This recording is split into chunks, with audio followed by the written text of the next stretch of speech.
Seja bem-vindo ao podcast Cinemação 536. Eu sou Rafael Arinelli e hoje temos aqui comigo a dupla que abalou a podosfera no final de 2015. Ela que é escritora, polidancer, podcaster lá no Quarta Parede, a querida Larissa Siriani. Muito feliz de estar de volta. Agradeço esse convite que foi completamente inesperado. Não imaginei que ia acontecer. Nem foi um WhatsApp. Nem fui atrás de você falando, bora fazer, bora. Ai, Lari, que demais ter você aqui de novo. Eu já tinha falei no ar aqui que eu ia te trazer. Já tinha falado pra Ana também. Fui uma das pessoas que pressionou pela volta do Quarta Parede. Tô muito feliz de você estar aqui, Lari. Essa semana você vai se arrepender de ter pedido pela volta do Quarta Parede, porque o episódio dessa semana acho que é a prova de amizade. Realmente, sim. Esse arco inteiro é a prova de que realmente, assim, se eu e a Ana continuamos sendo amigas depois desses livros, é porque é uma amizade pra vida inteira. Nossa, que demais. Tô ansioso. E temos aqui ele, que já é sócio aqui, né? Host lá no Logado Cast. Ele que na hora de dar uma nota de 0 a 10 criou a nota Dó. Olha que maravilha. Edu Sasser.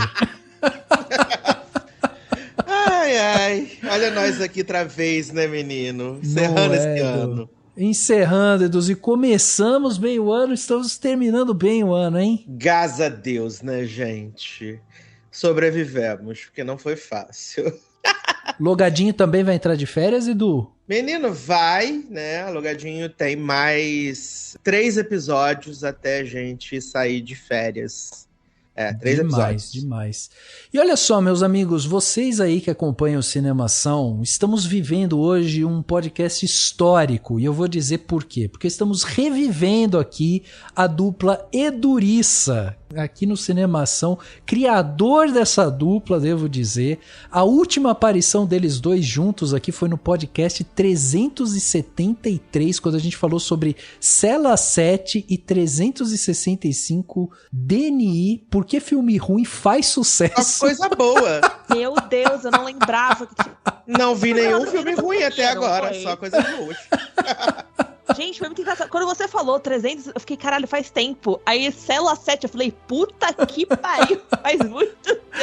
Esse episódio saiu em julho de 2020. Foi a última vez que a gente teve Eduriça aqui. Mas não é só isso, olha só a história. A primeira vez, é por isso que esse podcast é histórico, porque a primeira vez que juntamos Eduriça foi no podcast 162, Jogos Vorazes, A Esperança, o final, que a gente lançou em novembro de 2015. Olha aí que maravilha. Socorro, 8 anos. 8 anos de Edurice. Nosso relacionamento, Edu, dura mais do que muitos relacionamentos na minha vida. Dura mais do que o meu relacionamento. É o relacionamento mais duradouro que eu tenho na minha vida. Exato.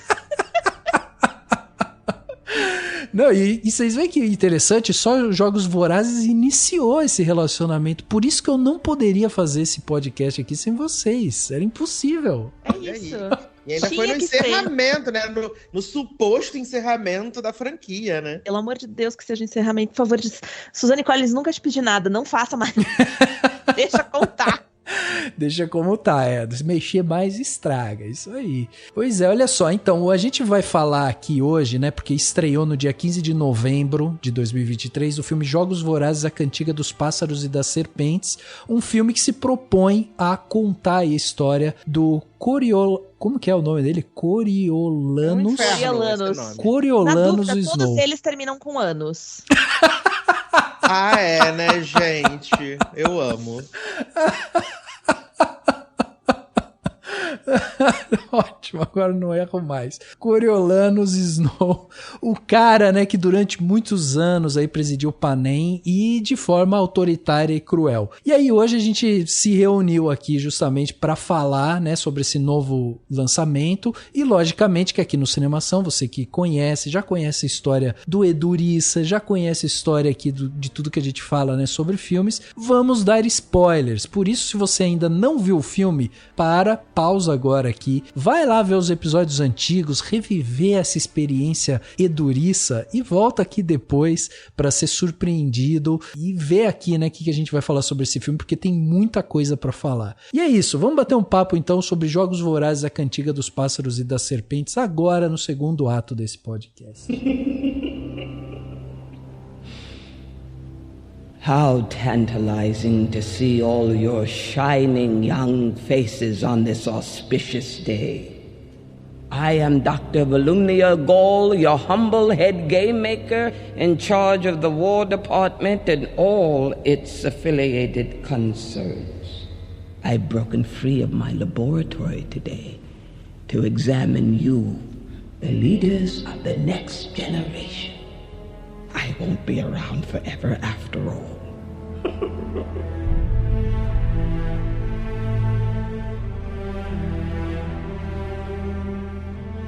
Chegava aos cinemas no dia 15 de novembro de 2023 o filme Jogos Vorazes, a Cantiga dos Pássaros e das Serpentes. Dirigido por Francis Lawrence, o mesmo diretor de Terra dos Sonhos, Operação Red Sparrow, também dirigiu, os filmes Jogos Vorazes, a Esperança, o final, Jogos Vorazes, a Esperança, parte 1 e Jogos Vorazes em Chamas. Ele também fez Eu Sou a Lenda e Constantine. O filme teve um orçamento aí de cerca de 100 milhões de dólares e até o momento o filme já arrecadou mais de 246 milhões de dólares ao redor do mundo. O filme foi escrito por Michael Arndt, que foi o escritor de Star Wars: O Despertar da Força, Jogos Vorazes em Chamas, Oblivion, Toy Story 3 e A Pequena Miss Sunshine. E também conta, no roteiro com o Michael Leslie, que foi o roteirista de Assassin's Creed e Macbeth, Ambição e Guerra. O filme conta uma história que se passa antes da Katniss Everdeen e a sua revolução e os envolvimentos lá do Distrito 13. O filme vai contar a história especificamente do presidente Snow, ou melhor, Coriolanus Snow. A Cantiga dos Pássaros e das Serpentes é a história do ditador de Panem, antes de chegar ao poder. Anos antes, Snow vivia na capital, nascido de uma grande casa dos Snow, que não andava muito bem de popularidade e financeiramente. Ele acaba se preparando para uma oportunidade de glória como mentor do 10º Jogos Vorazes. O destino da sua casa acaba dependendo de uma pequena chance de Coriolanus ser capaz de encantar, enganar e manipular seus colegas para conseguir mentorar o tributo vencedor. E aí é lhe dado essa tarefa, que é uma tarefa humilhante para esse cara, de mentorar uma garota tributo do Distrito 12, e o destino dos dois acaba se entrelaçando de uma forma muito intrigante. E a gente vai acompanhar essa história da ascensão do Snow e como que ele fez para chegar ali na base do poder da capital de Panem. Compõe a trilha do filme o James Newton Howard, que foi o mesmo compositor de Animais Fantásticos, Os Segredos de Dumbledore, Raya e o Último Dragão, Operação Red Sparrow, Animais Fantásticos e Onde Habitam, entre vários outros filmes. E a cenografia, que é uma parte muito importante aqui desse filme, que é um filme que traz essa ambiguidade entre os distritos e também entre a capital. Quem faz essa cenografia é o Uli Hennish, que já tinha trabalhado em Negócios das Arábias, A Viagem, A Princesa e o Guerreiro. Bom, o filme ele começa abordando a infância do Snow e a selvageria que Panem vivia naquela época, Em seguida, a gente vai para uma época de um Snow já um jovem adulto no colegial, sendo apresentado ali para as novas regras de um programa de graduação superior, onde ele teria que se tornar justamente esse tutor de um tributo. Enfim, a gente vai entrar em tudo isso, mas é interessante da gente ver esse começo do filme, porque a gente está vivendo as primeiras edições dos Jogos Vorazes, a gente está na 10ª edição e tudo ainda é muito rústico, ainda tem uma coisa muito experimental no ar, E aí, antes até da gente mergulhar na história, eu queria perguntar para vocês, se vocês sabem, conseguem explicar e tal, da onde que surgiu, os Jogos Vorazes, por que surgiu? Como que isso surgiu na história de Panem, Vocês sabem dizer? Conta pra gente, Lari, no começo do filme. No começo do filme mostra ali que tá rolando a guerra, dos rebeldes. Aham. Sim, o que a gente tem é uma noção de que a gente não sabe exatamente como que era essa divisão, porque Panem, ele não é limitado só aos Estados Unidos, é meio que uma divisão ali da América do Norte, um pedacinho da América Central.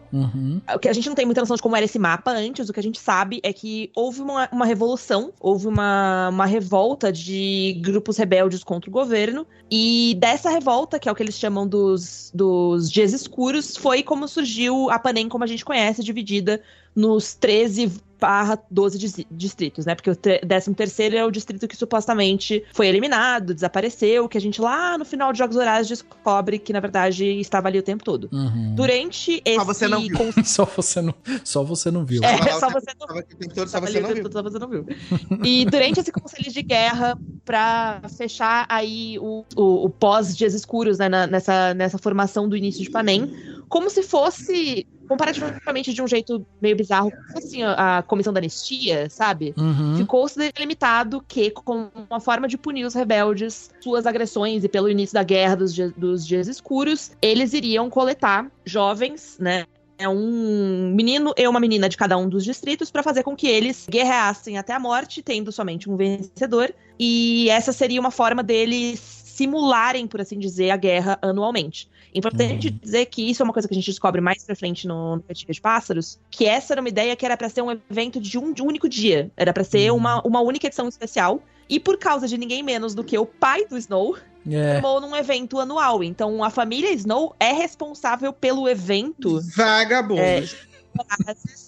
Ter começado a existir por assim as suas 70 e tantas versões, né? Eu acho interessante porque no começo do filme a gente já tem um mergulho forte justamente na família dele, na estrutura da família, né? Porque você tem uma avó que claramente veio já, né? Tipo, demonstra que ela veio, assim, de uma elite ali, né?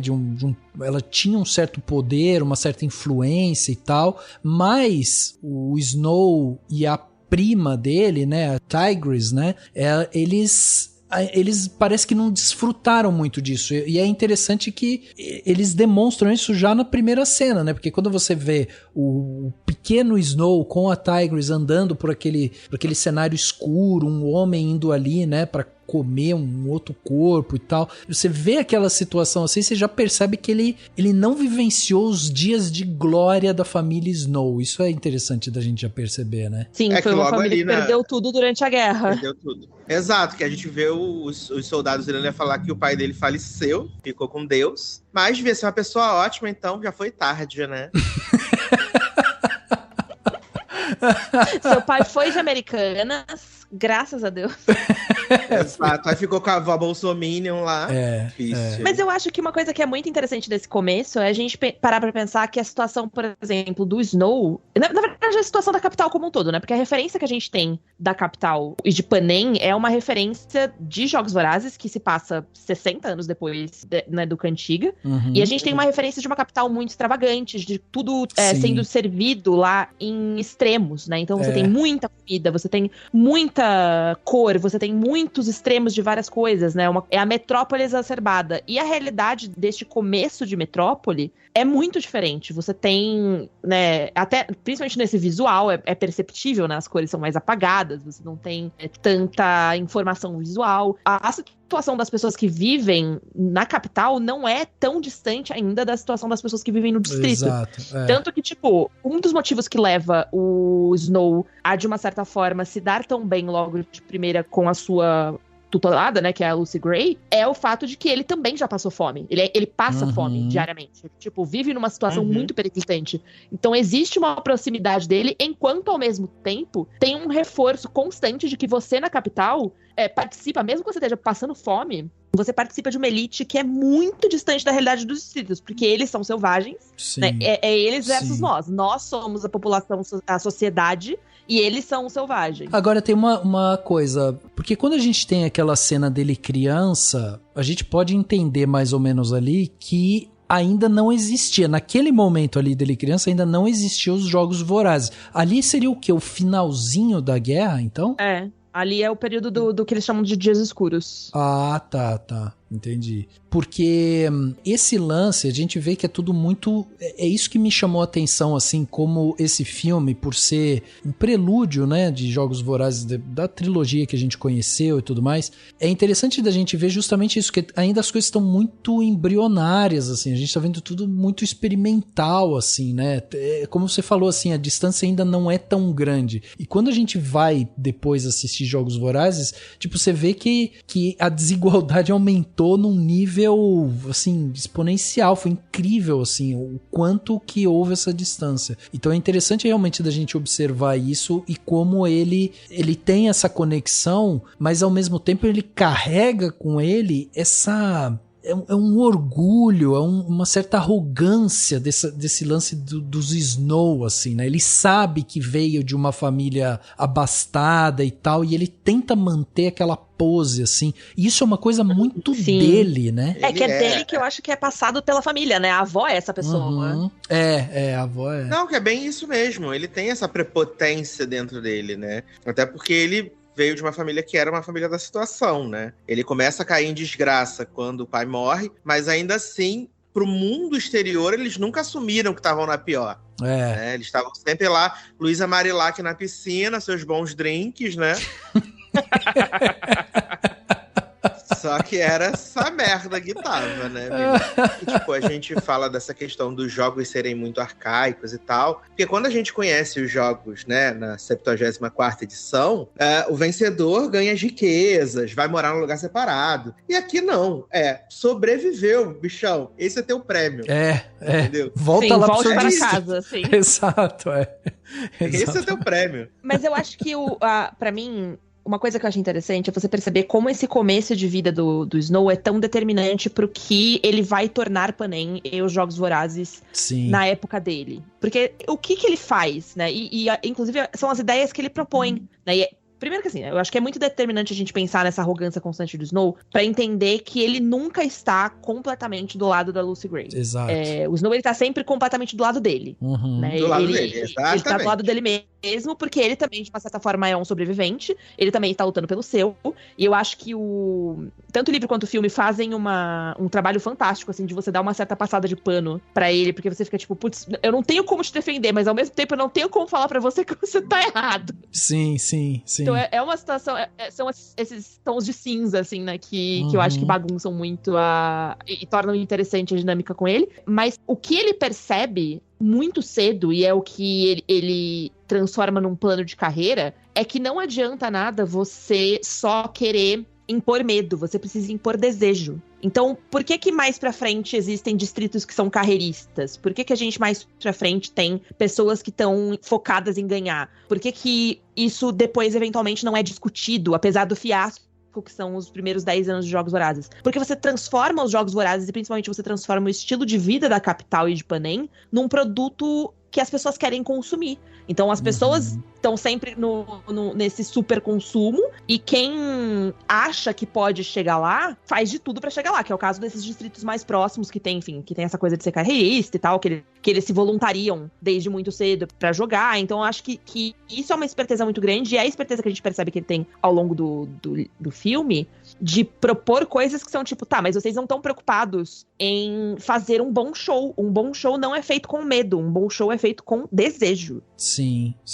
Isso é uma das coisas que eu mais gostei desse filme, assim, é um filme de construção de personagem, e eu saí tão surpreso dele, porque eu fui realmente assim, eu não tinha expectativa pra esse filme, eu não tinha assistido trailer, não tinha nada, eu tava completamente zerado, assim, a única coisa que eu sabia era minimamente a sinopse, assim, tá bom, vou conhecer um pouco da história do presidente Snow, era isso. E essa construção que você tá falando, Lari, de todo esse caminhar dele, dessa coisa dele olhar para os próprios desejos e ele ir atrás deles e tal, e muitas vezes isso ficar meio nublado ali, né? A gente não consegue identificar exatamente o que ele tá fazendo e por que ele tá fazendo.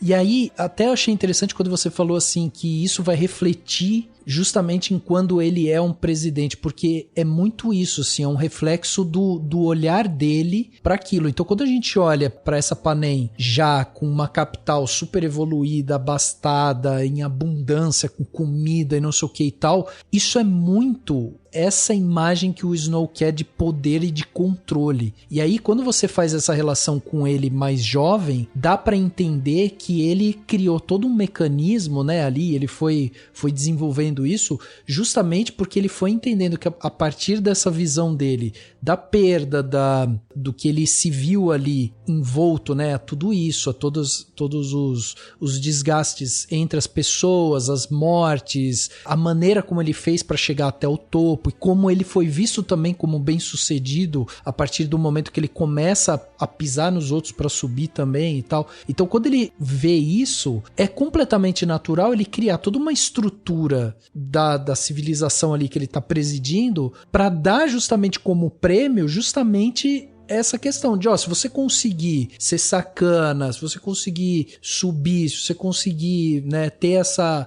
audácia de fazer essas coisas e tal, cara, eu vou te presentear com isso, você vai ser muito bem visto aqui, aí você passa a ser uma figura... Um de nós, né? Um de nós, exatamente, porque ele quer isso, ele quer criar o clubinho dele, é a visão dele, isso é muito louco da gente ver. Lucy Gray Baird.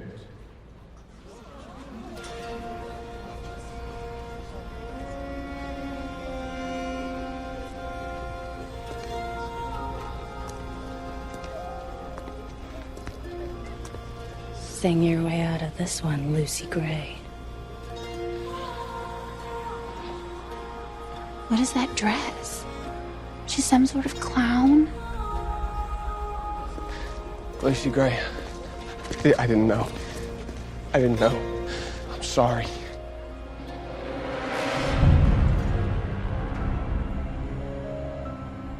Eu não sei, a Lari, eu queria muito ouvir realmente a questão dela, o lado dela, porque 97,16% das pessoas que leram o livro acharam o livro insuportável, das pessoas que eu conheço, que eu troco ideia, acharam o livro insuportável, acharam o livro muito cansativo, chato, né? E todo mundo ficou com muita dúvida, assim, de, poxa, será que vai ser legal? Será que tá? Será que vai? Será que não vai? E acabou que no frigir dos ovos, a galera acabou gostando da adaptação. Eu fui cru, eu não li o livro. Eu gosto do filme com ressalvas, assim. Mas eu queria saber, Lari, pra você, como é que foi essa experiência enquanto uma pessoa que já tinha lido o livro? Você achou que foi uma boa adaptação? Que não? Que coisas poderiam ser melhores? Eu acho que foi uma adaptação maravilhosa. Eu tinha, ao contrário do Rafa, eu fui com muitas expectativas, assim, porque eu não vou falar que eu amei o livro, não é o livro que eu mais gosto. Eu faço parte do grupo de 97,16% de pessoas que achou o livro meio insuportável. Porque, na verdade, assim, não é que o livro é insuportável. Ele tem, das 3 partes dele, a primeira parte é chata. O meio, que é ali a parte dos jogos, você engole com farinha. Porque é uma parte que, tipo, que muita coisa acontece ao mesmo tempo. E é onde tudo, tipo, todo o desenvolvimento deles acontece. E o final, essa última parte, quando ele vai pros distritos, né? E, enfim, ele reencontra a Lucy e tal. Foi uma, tipo, mesmo eu sabendo como ia acabar, no sentido de que essa é a história de um vilão. Então eu sei que não vai ter um final feliz dele, enfim, fugindo e tendo 30 filhos com a Lucy Gray. Então eu sabia o que ia acontecer. Mas mesmo assim, quando chegou no final, eu fiquei puta. Que ia tomar.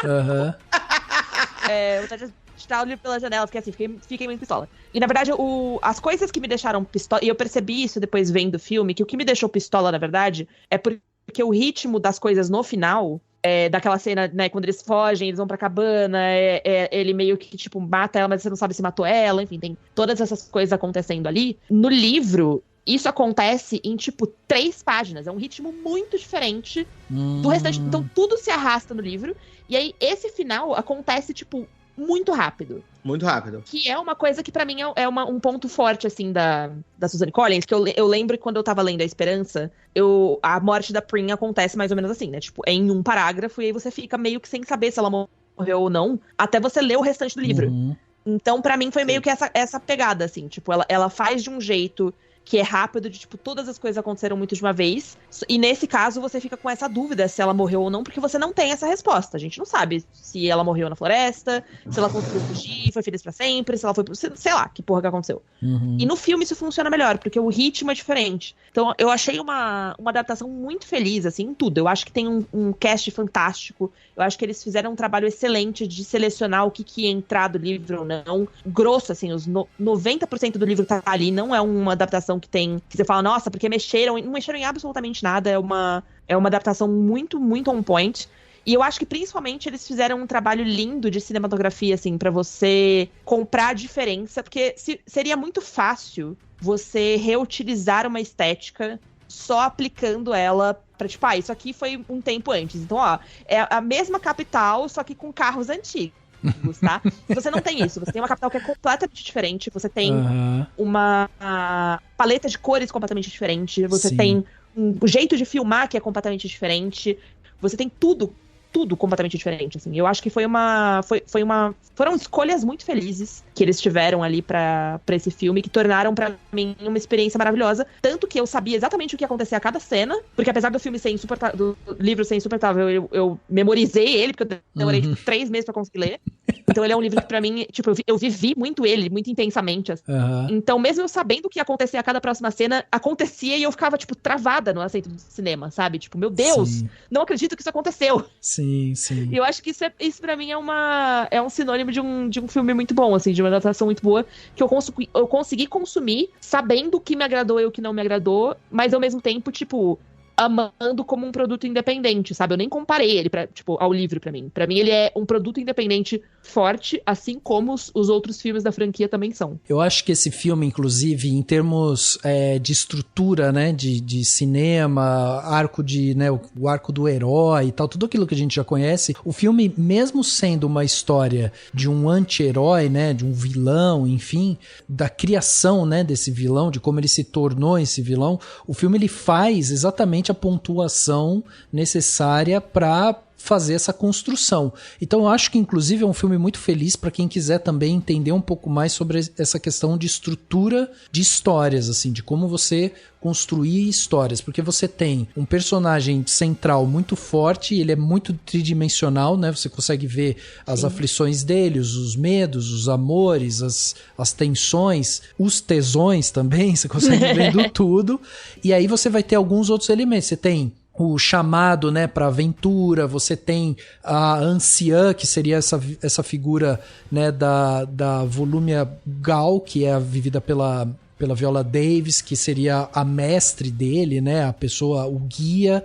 Você tem um personagem ali que meio que faz um contraponto a ele e tal, que parece que vai se tornar uma espécie de vilão ali, né, ou um anti-herói e tal, que seria a figura do Peter Dinklage, né, quando ele faz o Casca Highbottom, que é uma espécie de tutor, mas que não confia, claramente não confia, né, no Snow. Claramente não confia não, né? Ele detesta, porque ele sabe que boa bisca não é, ele sabe. Exatamente. Tem cheiro de Mona Falciane. Exato. E a gente também tem o militante da Zona Sul, né, que é Sejanos, né? Exato, Sejanos. Sul. Exatamente. Sempre defendendo as minorias, mas tá lá na riqueza, né, gente? Na riqueza, exatamente. Grande hit. Sejanos, ele é o rico culpado, né? Ele tá constantemente nessa culpa capitalista de tipo, eu tenho mais do que os outros têm e tal. E ele não, cara, uma das cenas que eu mais amo, que eu entendo que, tipo, todas as motivações dele são erradas, mas é uma das cenas que eu mais amo, porque ele tá falando muito a real, é quando o coreano vira pra ele e fala, tipo, você acha que você tá ajudando como? Sabe, tipo, pega esse dinheiro que você tem e usa isso pra fazer outras coisas. Você pode ajudar de maneiras muito melhores do que entrando no meio do negócio aqui, se colocando em risco e fazendo merda. Pense. Sim. Sim. Mas sabe por que essa cena é boa? Eu escutei, inclusive, o Eduardo Moreira, do ICL, esses dias, com o Cauê Moura e o Load no Desce a Letra Show. E aí ele tem um momento que ele fala sobre isso, sobre essa questão tipo do capitalismo e não sei o que e tal. E aí ele fala sobre as pessoas chegarem pra ele e falar assim, pô, mas se você é a favor de derrubar o capitalismo e não sei o que, por que você não doa todo o seu dinheiro e aí você, sabe, não precisa mais do dinheiro e vai viver como um socialista e não sei o que, Daí ele falou assim, E eu achei a resposta muito interessante, que eu acho que combina com isso que você estava falando, Lari, porque ele falou assim, porque o sistema que a gente vive ainda é o capitalismo. Então, se eu não tenho capital, eu passo a não ter nenhum poder. Então, o que eu preciso fazer? Eu preciso ter um capital para que eu possa aí sim fazer um investimento para que eu consiga ir transformando esses pensamentos a longo prazo. Que é isso que você estava falando sobre o Snow, né? Aconselhar os Sigios para justamente... Tipo, vai lá e faz um investimento, faz outra coisa. Você não precisa estar aqui embaixo, né, fazendo esse trabalho. E eu acho que isso é muito interessante da gente observar por conta disso, assim. Às vezes a gente vê esse ruído, né, ali na hora de você lutar justamente por uma causa, e essa figura do Sigios, ele é interessante por isso, assim, porque apesar dele ter um discurso muito legal e né, ele é o que vocaliza justamente o horror que é os jogos vorazes e tal, você vê aquela sociedade completamente cega ao redor daquilo. Em alguns momentos, como ele é essa voz única e como ele faz as coisas de uma forma muito estridente e tal, você às vezes olha pra ele como uma pessoa que tá realmente deslocada daquela realidade, assim. E que por mais que ele seja rico, o poder dele com a riqueza dele e tal, se limita porque ele não consegue manejar ali dentro, sabe? Ele não consegue se articular ali dentro. Sendo que ele poderia ter um papel político talvez muito mais forte, né, do que propriamente ele tá ali indo na arena pra salvar um cara, né? Então, isso é muito interessante realmente da gente observar, é bem colocado mesmo. Tanto que quando ele parte dessa forma melhor, a gente vê que meio que a família dele sentiu um alívio naquilo, né? Ele não tá mais ali causando problema, porque na verdade ele causava problemas, né, pra sociedade ali, pra capital. E, de certa forma, o Snow é recompensado por isso, né? Sim. Ele passa a ser o que tem direito, né, às benesses. Então, ele acaba sendo um problema, assim, né? Eu acho um momento muito emblemático o Snow entregar o Sejanus, que é, tipo, supostamente o melhor amigo dele. E você vê que existe, por um lado, um certo elemento de culpa ali, que ele carrega, e na verdade não é nenhuma culpa de, tipo, eu me sinto culpado por ter feito isso com um cara que me considerava o melhor amigo dele. E sim um tipo, putz, não quero que ninguém descubra que na verdade fui eu, né? Porque isso vai pegar muito mal. E isso, cara, pra mim tipo, eu acho muito emblemático por dois motivos. O primeiro, porque isso vem num momento do filme onde o Snow tem tudo para abandonar a capital. Ele não deve mais nada. Ele já foi exilado de todas as maneiras que ele pode ser exilado. Ele já foi, tipo, literalmente exilado da família. Ele não pode mais voltar pra capital. Ele tá numa posição inferior, né? Vivendo ali como um guardinha. Ele é o Stormtrooper ali da capital. Então, assim, ele já caiu de todas as formas que ele poderia ter caído.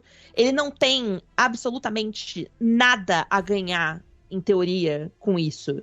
Né, assim, ele não tem garantia nenhuma de que ele entregando o amigo dele, ele vai cair nas graças de alguém, mas mesmo assim ele faz, porque é quem ele é, né, ele vai se proteger primeiro, e o motivo pelo qual ele denuncia é primeiramente porque, não é porque ele vai ganhar alguma coisa, mas é se alguém, tipo, se der merda, vai ter alguém aqui que sabe que a culpa foi dele, não minha. Não vai respingar em mim. E isso é o coreano, o Snow se protegendo até o final. E eu acho particularmente emblemático também, porque é daí que nasce tudo que a gente tem na reta final do filme. Né? Que é ele carregando essa culpa, entre aspas, assim, esse peso dessa morte, que ele vai fazer de conta que não tem nada a ver com ele, e que, por causa de toda a sequência de eventos, deixa ele em completo alerta e leva ele de volta pra esse lugar de eu preciso me proteger a qualquer custo, e não é aqui que eu pertenço, porque este não é meu lugar, e esse não é meu lugar, porque esse é um lugar de selvagens. E a partir do momento em que ele começa a ver a Lucy Gray, que era a amada dele, como outra, como selvagem, como alguém de quem ele tem que desconfiar porque ele não se sente seguro perto dela, aí fudeu. E eu acho até, Lara, que é muito simbólico mesmo essa cena quando ele trai, né, os Sejanus, que quando ele começa a gravar a conversa, todo o diálogo com os Sejanus é no intuito de desmotivar ele, tipo, para com isso, não faz, não tem. Então assim, ele já tá dando a letra do que ele quer que os Sejanus faça. Se os Sejanus ali naquele momento aceita aquilo, fala, você tem razão, eu vou parar, é uma cagada isso que eu tô fazendo, não sei o que e tal, papapá. Talvez ele nem enviasse o pássaro, porque daí ele não se sentiria ameaçado. Agora, a partir do momento que ele percebe que o Sejanus vai continuar e que aquilo vai se tornar uma ameaça pra ele próprio, aí ele não tem dúvida do que fazer. Então ele vai gravar, ele vai reouvir, vai mandar o pássaro justamente porque, tipo, ele precisa se proteger. E isso é como você falou, assim, isso ele faz o tempo todo, ele tá o tempo todo sempre contra-atacando, ele tá o tempo todo observando. E esse é um momento muito interessante também, né? O próprio Sejanus vira pra ele, tem uma cena muito rápida em que ele olha assim, ele vê o Sejanus meio de longe, conversando com outro cara, e ele chega pro Sejanus e fala assim, o que você tava conversando lá? E aí o Sejanus vira pra ele e fala assim, eu tinha esquecido que você lá na escola era o cara que tinha os olhos em tudo, você observava tudo, tava sempre de olho em tudo. Então isso é inclusive tipo verbalizado pelo Sejanus, que ele já vê o Snow como esse cara que tá o tempo todo arquitetando alguma coisa ali, porque ele tem um plano e ele sabe aonde ele quer chegar. E a outra coisa que eu acho interessante também é que quando ele chega aí nesse fundo do poço e tal, ele quebrou todas as regras que foram colocadas pela capital, que são regras super diretas ali e tal, super simples de serem cumpridas, mas ele quebrou com essas regras e ele foi tido como uma pessoa não grata. Então quando eles falam, você não pode trapacear, você tem que seguir aqui as regras e tal, né? Você vai pra lá, vai virar o guardinha lá longe, não sei o que e tal. Ele o tempo todo ele tá quebrando essas regras. Ele trapaceia, ele tenta ajudar o tributo dele a vencer, porque ele sabe que isso que é importante, que ela vença. Quando ele vira o guardinha, o tempo todo ele tá quebrando as regras ali também, ele tá o tempo todo mentindo, manipulando e tal. E você sabe que isso foi uma coisa que, inclusive, o Tom Blyth, né, que é o ator que faz o Snow, eu achei muito interessante porque depois eu fui assistir umas cenas do Snow velho, mais velho e tal. É muito interessante da gente ver que a essência do personagem tá ali, que é essa lábia, né? O Snow o tempo todo ele tá falando, tá convencendo, tá seduzindo. É o tempo todo isso, assim. A gente vê isso já ele novo. O tempo todo ele tem uma resposta, ele tem um jeito de insinuar, de falar e tal. E essa essência tá ali, né? Isso é maravilhoso de você ver essa continuidade do personagem, né? That girl's not gonna win these games. You saw her, she's underfed, unstable. The Dean said it's not just about winning. Everything is about winning. If not the games now, then the crowd. Lucy Gray won't survive a minute inside that arena. So that means we have to make every second before then count. I'll get her to sing again. I wouldn't sing a note for you if I was her. I wouldn't do anything at all, unless I could trust you. She's district, Tigers. She knows we hate her and she wants us dead. How am I supposed to get her to trust me? E ainda tem a questão de que, tipo, quando eles falam que os alunos lá, pra ganhar a tal da bolsa e tal, dos milhões de reais lá, eles vão ter que mentorar os tributos, só que eles dizem que não necessariamente o tributo que for vencedor dos jogos, o mentor, obviamente, vai ser o vencedor da bolsa, mas sim aquele que se destacar. Exato, é. E desde que ele ouve isso, imediatamente ele vai pensando em coisas que ele pode fazer a Lucy Gray se destacar, né? Porque ela chama a atenção dele quando ela faz aquela performance lá, quando ela é anunciada como tributo. Então ele vai começando a trabalhar todos os movimentos nessa questão de tipo, mesmo que ela não vença, eu vou fazer ela ser o grande destaque desses jogos, né? Porque até então, os habitantes da capital não têm interesse pelos jogos vorazes, né? Quando a gente vê nos filmes originais, ali, a partir do 74, a gente vê que aquilo ali é um momento onde toda a população está unida e apostando, investindo. E quando a gente vê os jogos nessa primeira parte, os jogos não têm importância nenhuma. Então eles querem que dá esse quê de chamariz para os jogos. E acaba que o Snow, ele consegue, justamente por ele ser essa pessoa, que ele é calculista, ele é frio, e obviamente Ele é um visionário. Sim. Tanto que a trajetória dele vai levar ao desfecho dele lá junto com a tia Viola para poder ser, né, a pessoa que vai gerir os jogos daí por diante. Por quê? Ele entendeu que, assim, mesmo que minha tributo não ganhe, se ela né, continuar se destacando, chamando atenção, eu já ganhei. Exato. E eu vou levar esse dinheiro. Só que, obviamente, ele vai, de certa forma, eu não posso dizer que ele se apaixonou perdidamente por ela, né? Mas ele passa a gostar dela, cria um sentimento por ela, e aí ele também vai agir de forma errada para poder mantê-la sã e salva, né? Que não é um pouco o que ele vai fazer com a Katniss também, lá na frente, quando ele percebe que ela... Tava vendo aqui falar disso. Fala.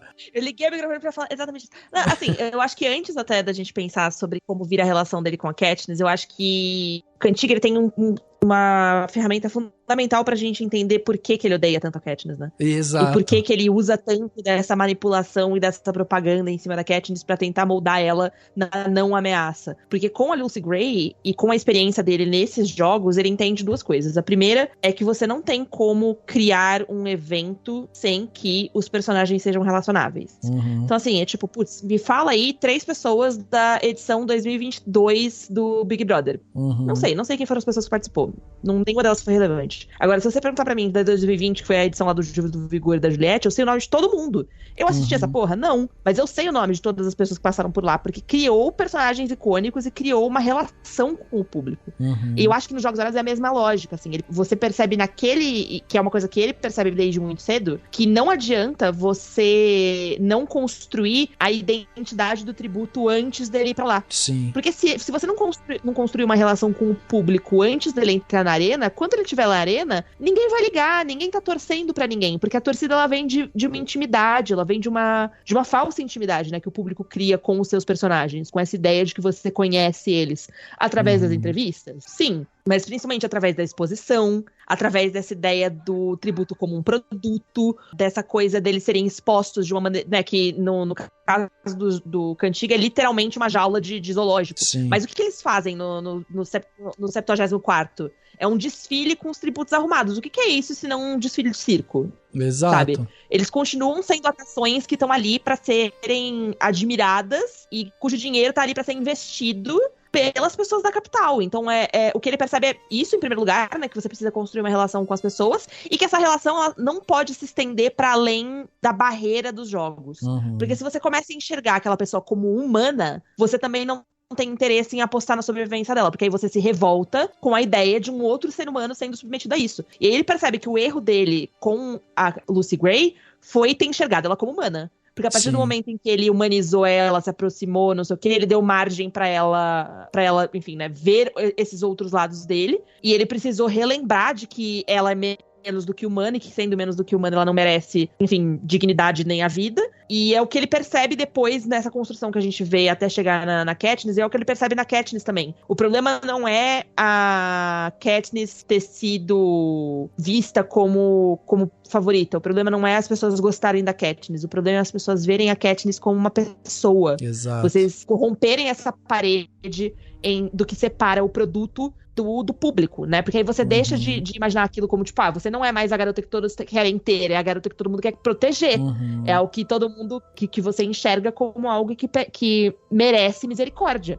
Num mundo onde você não tem misericórdia, num ambiente onde você não pode ter misericórdia, né? Até porque quando a gente vai relembrar depois toda aquela questão lá da Katniss com Pita, né? Que daí, tipo, vai criando todo aquele lance romântico e tal. Acho que vai trazendo ainda mais essa questão dessa humanização. E ele, no começo, ele ainda vai dando um pouco de corda para isso, né? Ele vai deixando isso rolar. E a capital vai pra cima disso, vai mostrar um pouco sobre essa relação para criar esse show e tal, mas aí tem um momento que ele realmente percebe isso, assim, que essa figura, e aí entra aquela frase que ele fala depois lá na frente, né, na trilogia da Katniss e tal, que ele fala, a esperança é a única coisa mais poderosa do que o medo, e isso é interessante porque remete muito a ele próprio, porque traz essa questão justamente de que no momento em que ele tinha esperança esperança lá atrás de chegar em algum lugar, crescer, ser visto como isso, como aquilo,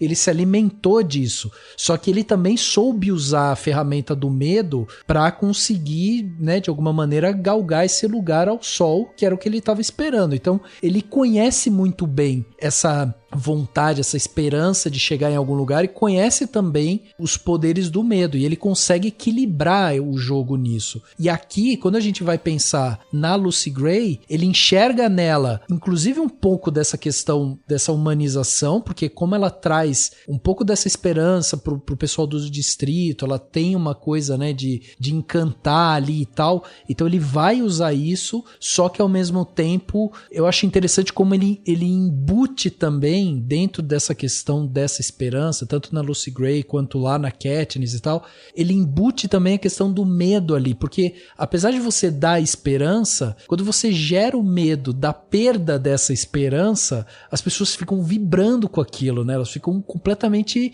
fissuradas naquilo, porque, meu, se você tá me mostrando que essa menina canta pra caramba, ela é encantadora e tal, ou a outra lá que, meu, é arrogante, sabe, ela vai pra cima, ela desafia e tal. Então você tá me dando isso e depois você tá me falando que pode ser que ela morra em um jogo, cara, eu vou estar aqui, eu vou estar assistindo isso, né? É aí que você transforma as coisas num esporte, né?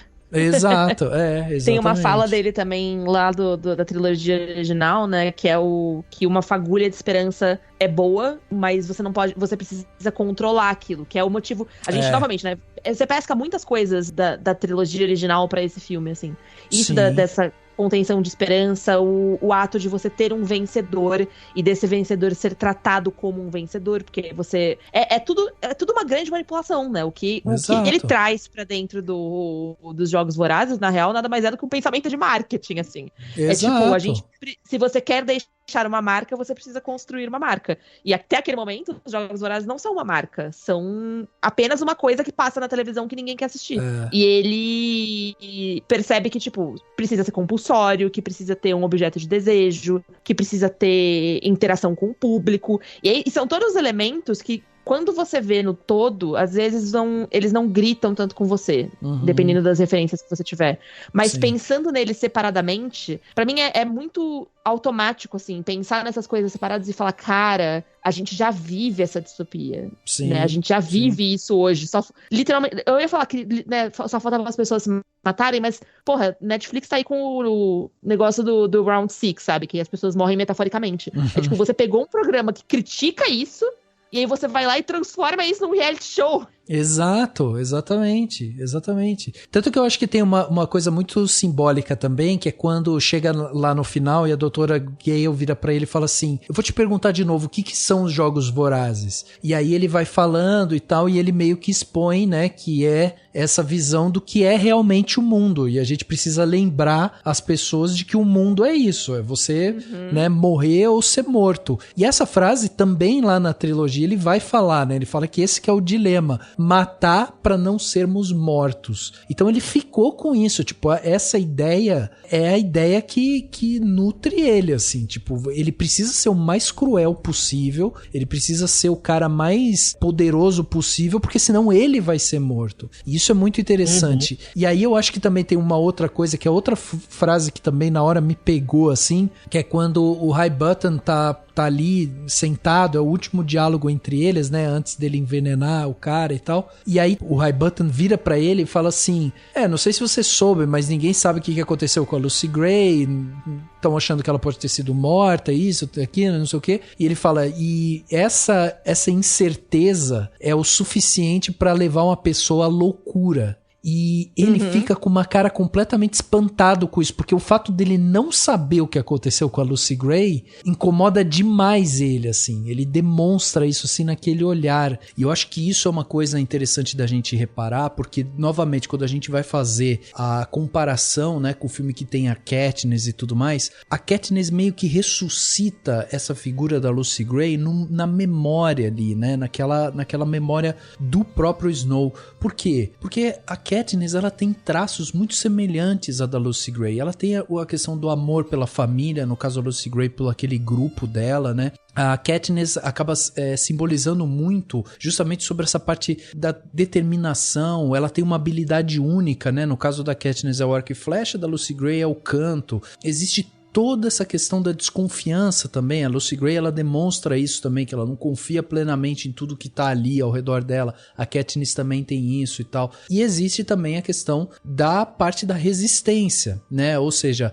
a Lucy Gray, ela se dá como satisfeita em voltar pro distrito dela, e ali ela tá bem ali. E a Katniss, ela demonstra esse amor, ela não quer viver com esse glamour e tudo isso que a capital significa. E isso é diretamente oposto a tudo que o Snow enxerga, tudo que o Snow quer para ele próprio. Então, não à toa, quando ele vê a Katniss, quando ele volta, né, a encontrar uma pessoa que tem esses traços ali, ele ao mesmo tempo se encanta novamente com ela, mas ao mesmo tempo ele também quer usar ela como um objeto de manipulação para conseguir chegar aos seus objetivos.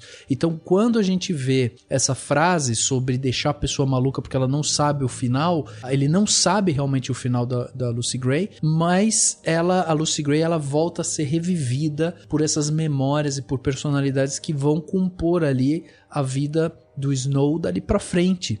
Então é essa loucura também que vai, com certeza, alimentar o ódio dele por tudo isso que acontece, pelos distritos e pela vontade dele, né, de galgar posições cada vez mais altas e poderes cada vez mais altos. E certamente essa visão, né, por conta do que aconteceu entre ele e a Lucy Gray, é fortificada com a figura da Katniss. Então veja como é interessante a gente ter um filme em que vai pescar tudo isso, vai mostrar pra gente um Snow jovem, e ele vai fazer essas relações com esse Snow mais velho, e aí ele dá a base, porque quando a gente assiste o filme a gente consegue entender algumas das motivações desse Snow mais velho, e isso é muito legal. 5, 4, 3, 2, 1.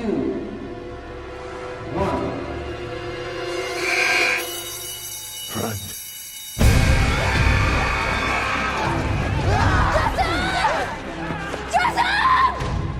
What are you doing? Run.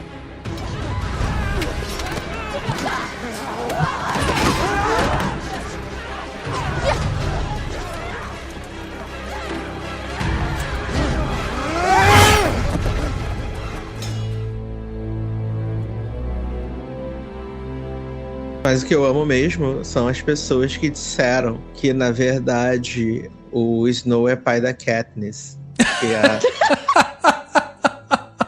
Que a Lucy Gray fugiu porque estava grávida do Snow. Aí eu fico pensando, gente, pelo amor de Deus, faz as contas em nome de Jesus. Só as contas. É, gente, 60 anos, pelo amor de Deus. Mas eu amo também as teorias de que a Lucy Gray encontrou o Distrito 13 e ela começou a liderar a rebelião. E eu fico tipo, gente, pelo amor de Deus, Lucy Gray, ela no máximo ia pegar o violãozinho dela, ia ficar plantando batata, entendeu? Pelo resto da vida. Vocês estão malucos? É, exatamente. Ela não tem, né? Ela não tem esse ímpeto, esse impulso. Não, cara. Eu ia perguntar, Lari, não sei se isso aparece no livro e tal, porque eu vi algumas pessoas criticando o fato do filme ter muitas músicas, assim, né? Ela repete música. Tem música pra caralho. Eu achei insuportável que dá na cara da Lucy Gray. Gente, mas eu isso amo verdade. No livro é ainda mais insuportável, porque no livro você tem, enfim, as letras. Eu achei que ficou muito, muito melhor no filme do que no livro, porque no livro é música atrás de música. Na trilogia dos Jogos Vorazes já tem muita música, mas nesse em especial tem muito, porque é o elemento da Lucy Gray, é como ela se comunica. O que me incomoda no filme, na verdade, é que eu não acho a atriz carismática o suficiente. Ela é carismática quando ela está cantando, ela entrega uma performance muito bonita, é o momento em que, tipo, beleza, né, essa é a Songbird, essa é a passarinha, a gente entende porque que as pessoas gostam de escutar ela cantar, ela canta com sentimento, ela canta bonito, mas ela não entrega esse mesmo carisma em outras situações. Eu achei a atriz meio picolé de chuchu, assim, eu achei ela meio... E isso me deixa muito incomodada, porque... eu não conhecia ela, nunca tinha visto nada com essa menina na vida. Ela fez o West Side Story do Spielberg, né? Isso. E pelo West Side Story, eles contrataram ela pra fazer os Jogos Vorazes e o Branca de Neve. Mas eu acho a Rachel Zegler ruim. Eu acho ela ruim, né? Ela tem uma voz linda, mas assim, eu não achei ela uma boa atriz e eu acho que isso prejudica muito, assim, porque eles são eu já não sou uma... Apesar de eu achar que ele caiu bem no papel, eu não acho o Tom Blythe, assim, uma excelente escolha. Uma amiga tava me falando que achou ele a cara do Eminem, e agora eu não consigo dizer, e eu vou ficar com isso pelo resto da minha vida. Mas eu acho foda porque, assim, os dois, eles existem na base do carisma. Sim. Né? O Snow, ele transita por onde ele transita, e ele chega aos lugares que ele chega porque ele é carismático, porque ele tem lábia. Ele não tem todo esse... Ele tem lábia, mas ele não tem carisma no filme. Você vê pelo diálogo, mas não é uma pessoa que... Se eu estivesse olhando na cara dele, eu ia ficar, meu filho, eu tô vendo na sua cara que você é falso. Sim. Mas combina com aquele ambiente ali onde ele tá. E a Lucy Gray, ela é uma personagem que ela é muito coração, assim. Ela é muito carisma, ela é muito fofura, ela é muito não sei o quê. E eu não sinto que tem essa entrega no papel, assim. Então, eu acho que as músicas, elas colaboram muito pra você... Elas já colaboram muito pra história como um todo. Como colaboram no livro, colaboram no filme também. Eu entendo porque causa um estranhamento. Mas eu acho que como faz parte essencial da construção dessa personagem, você não consegue separar a música dela. Mas eu acho que é o que salva um pouco ali do papel dessa menina. Porque ela não... Se não tivesse as músicas, ela ia ser 300% mais insuportável. Porque a Lucy Gray do livro, cara, ela é puro mel, assim. É tipo... Cara, ela é uma menina que ela tá ciente da merda. Ela... No filme não passa dando essa impressão, eu achei. Mas no livro, você vê claramente que, tipo, ela tá na merda e que ela conquista o Snow com o mesmo tipo de carisma e lábia que ele tem. E é por isso que eles se aproximam tanto. Porque ela tem um personagem, da mesma forma como ele tem um personagem. E existe uma diferença muito grande de quando ela tá dentro e fora desse personagem. Sim. Eles se aproximam porque os dois conseguem se deixar vulneráveis. E você vê que até ela conseguir baixar essas barreiras, ela também encanta o Snow pra que ele a veja como uma humana e pra que ele se aproxime dela. E no filme isso não fica tão claro. Então parece que é uma paixonite meio gratuita, assim, sabe? Eu até acho que tem um momento que eles insinuam que a Lucy Gray pode estar, de alguma forma, manipulando ele. E aí tem uma cena, quando ele vai entregar lá o veneno pra ela e tal, que ela já tenta dar um beijo nele ali, né? Na grade ali. Cara, aquilo me quebrou de uma tal forma, sabe? Tem, às vezes, uns casais, assim, que, tipo, eu torço muito pro filme nunca acabar com eles juntos, assim. E esse era um deles, assim. Eu ficava assistindo aquilo, ficava assim, não, gente, não pode. Aquele, assim, tem momentos, quando eles estão ali no Distrito 12, aí eles vão pro campo, vão mergulhar ali, não sei o que e tal. E aí, sabe, depois ela deita no colo dele, começa a cantar e tal. Tinha momentos ali que eu ficava, não, gente, pelo amor de Deus, não, sabe? Assim, já deu. Não, e fora que o filme tem 2h40 e bolinha. É muito longo. É muito longo, e ele é muito longo pra você não conseguir sustentar com o do carismático, sabe? Porque tem horas, assim, o filme ele acontece muito rápido na primeira metade. Parte dos jogos eu acho maravilhosa, não tenho nada a comentar, assim. Eu acho que é muito bem filmado, acho que tem um ritmo muito bom. E aí a parte final demora 3 horas, sabe? São 3 semanas que você fica ali na frente da tela de cinema. Sim. Esperando a vidinha de distrito deles acabar. Porque você já não tem mais o desespero da sobrevivência. Exato. E sem o desespero da sobrevivência, eles perdem completamente o carisma. Não, e eu digo mais, inclusive. Ela participou dos Jogos Vorazes, o 10º, que foi os Jogos Vorazes que, tipo, reafirmou pro presidente da época lá que tinha que refazer, né? Foi esses Jogos Vorazes, depois da audiência que teve com a figura da Lucy Gray, com as manipulações do Snow e tal, foi esses Jogos Vorazes, o 10º, que reavivou a vontade das pessoas assistirem. Então, você tem uma figura muito forte quando você faz o personagem principal, o Snow, ir pro distrito da Lucy Gray, eu senti uma falta, assim, de a gente mergulhar um pouco mais nesse dia a dia ali do distrito. Afinal de contas, cara, a mulher que foi responsável por todo esse encantamento voltou de uma luta mortal e não sei o que, voltou pro distrito dela. E parece que não aconteceu nada, sabe? Depois que eles saem dos jogos ali, não tem uma menção assim, tipo, ela ainda demonstra, tipo, eu tô um pouco assustada. Aí que eu acho que mora também essa atuação que me incomoda um pouco, sabe? Tipo, o único momento assim que ela parece que ficou um pouco mais traumatizada é aquela hora que ela tá sozinha tocando um violão, ele chega por trás, ela olha rápido e fala, ai meu Deus, reflexo dos jogos e tal. E é isso.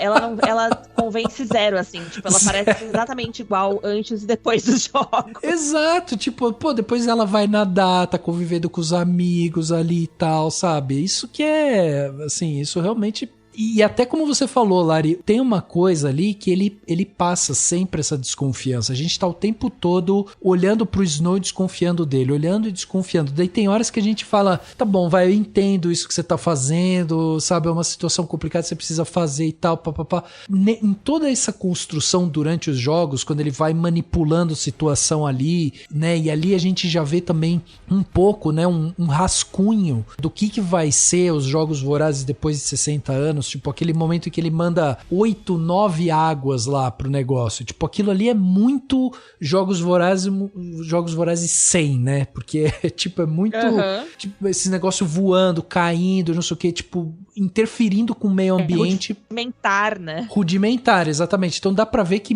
isso foi ideia dele. Eu acho muito legal essas pílulas que vão acontecendo ali, que te fazem ter um gatilho pra frente, né, na trilogia. Mas depois que a gente vê isso, esse tempo todo, assim, ele falando e a gente fica o tempo todo meio desconfiado dele ali e tal, tem um momento que você fala, não, ele tá fazendo isso porque ele quer que a Lucy Gray vença. Mas também, se ela não vencesse, é como o Edu falou, tipo, ele já tinha se destacado, já tinha ali, ele já tinha chamado a atenção. Só que quando a gente vai pra esse lugar, quando ele tá no Distrito 12 e ele tá ali trabalhando e ele vai encontrar ela e tudo mais, eu acho legal a maneira como eles fizeram meio que pra revelar e pra criar essa cisão Lucy Gray Snow, sabe?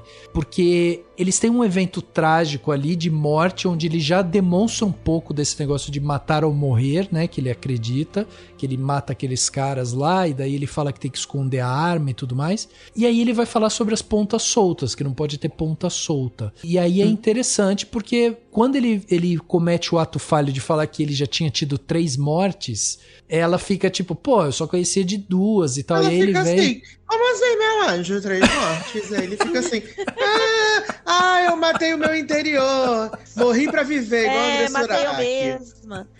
Sabe o que me deixa mais pistola nessas coisas assim? Que eu fiquei pensando, eu acho que é quando faz um bom trabalho em defender o anti-herói, né? Porque chega naquele ponto da história, eu tô tipo, bicha, por que você não falou? Porque eu sinto que eu sou responsável pelos Sejanos, porque eu não cuidei dele direito. Exato. Pronto, você tinha contado uma meia verdade, você tinha se safado. Exato, exatamente. E aí é nessas horas que fica mais forçado. Até quando ele pega a arma e daí ele fala assim, tá aqui a arma e tal, e ela pega e fala, agora é só você jogar e pronto, você não vai mais ter acusação nenhuma atrás de você e tal. E aí ele pega e fala, sem pontas soltas. E aí ela pega e fala assim, a não ser eu? Aí eu falei, não. Fumando sarna pra se coçar essa garota. Cara, mas eu acho que isso é muito porque você tá vendo as coisas... eu acho que a gente vê o filme da mesma forma que a gente lê o livro, da perspectiva do Snow. No livro, tudo é muito dúbio. Não tem como você saber... o que eu falei, acontece muito rápido, não tem como você ter certeza se o que ela disse é o que ela disse, se o que ela fez é o que ela fez. Porque existe uma diferença entre a interpretação dele e o que aconteceu de verdade. E ele tá completamente paranoico. Uhum. Então todo esse trecho, pra mim, é o auge da paranoia dele, assim. Exato. Você tem esses movimentos e você tem essa câmera meio indo de um lado pro outro, e esses olhares que você não sabe se são olhares de verdade ou se são olhares que estão sendo interpretados daquele jeito, porque o filme, mesmo não sendo, né, acho que não existe o filme em primeira pessoa de verdade, assim, mas a gente acompanha o ponto de vista do Snow. Sim. A gente acompanha o que ele tá vendo, exceto em alguns momentos quando a gente acompanha o o que a Lucy Gray tá vivendo, assim, mas no todo é o olhar dele, a interpretação dele dos fatos. E no livro isso é ainda mais gritante. Então é impossível você separar a paranoia dos fatos reais, e eu acho que é isso que é o mais interessante, assim, porque no filme isso fica, obviamente, menos claro, mas no livro isso fica muito óbvio, assim, que você não sabe se ela tava, de fato, ameaçando ele, se ela, de fato, fugiu, se ele, de fato, foi, de uma certa forma, em legítima defesa atrás dela, ou se ele simplesmente estava muito paranoico e ele resolveu que era melhor dar conta disso agora do que fazer perguntas primeiro. Eu concordo com você nesse sentido. Eu acho que esse lance do ponto de vista dele é realmente interessante. O que me incomoda um pouco só é a maneira como o diálogo é colocado ali, sabe? Que fica meio forçado mesmo. Tipo, ele encontra, ela já fala que pode jogar e que daí tudo ali vai ter... sumido as acusações e tal, e já existia ali uma certa desconfiança dela, porque quando ele fala que matou 3 pessoas e ela pergunta, que ela falou só sabia de 2, até aquele momento, assim, dentro dessa interpretação que a gente tá vendo ali, ela tá confiando nele, né? Ela tá fugindo com ele, ela tá confiando nele, estão indo embora e não sei o que, vão começar uma vida nova e tal, papá. Aí quando ele fala das 3 mortes, você percebe na cara dela que ela tá desconfiando. Não, então esse cara não tá falando uma coisa verdadeira aqui. Aí quando ele fala das armas, tipo, ela falar que ela é a única ponta solta, e aí ele fala, não, mas você jamais me trairia. Dela, não, imagina. E ela faz uma interpretação tão... Imagina. Ruim.